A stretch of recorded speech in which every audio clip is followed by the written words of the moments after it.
बकरा नहीं यार, मेरे गुरु जलंधरनाथ को बहुत दिन हो चुका है। मैं अपने हाथों से गुरु को न पूजा करा और न ही उसको चरण को मैं बंदगी बजाया। बहुत दिन हो चुका है, इसलिए मेरे भक्त मुझे इच्छा है कि मैं गुरु पूजा करने के लिए जाऊंगा। तुमसे मेरा एक प्रश्न है मेरे भक्त। गुरु महाराज, प्रश्न कौन सा महाराज बता दो गुरुदेव। तुम यहां से चले जाओ, कहा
गुरु को पूजा करना जाना है, तुम्हें तो कमल के फूल लाना है।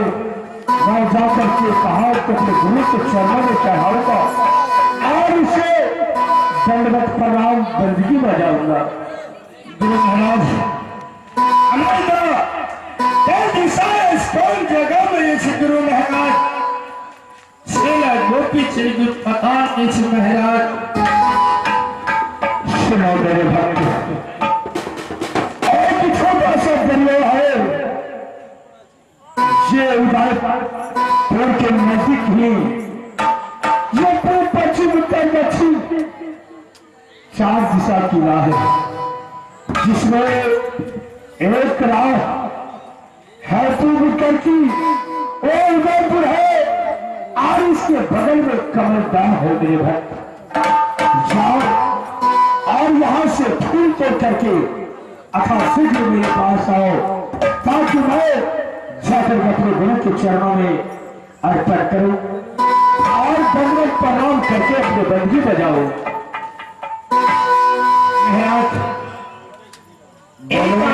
बाकी गुरुदेव कमल की फूल दर्द चरण में हवाले क्रम है।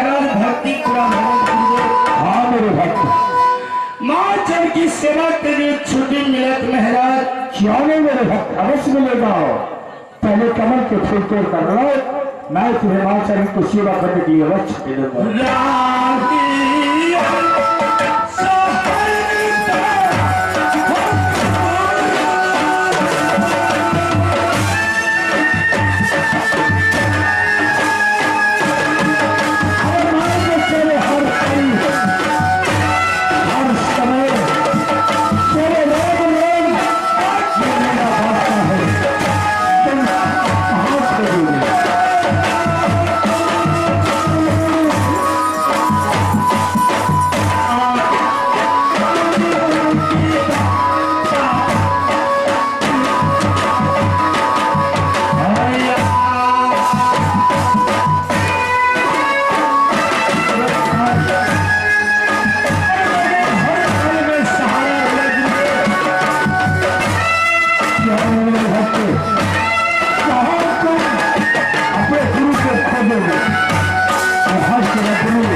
बोलो मेरे भक्त। सेम गोपीचंद गुरुदेव कमल के फूल तोड़े के लिए महाराज।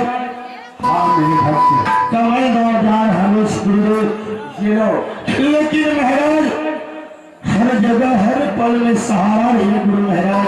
क्या मेरे भक्त, आप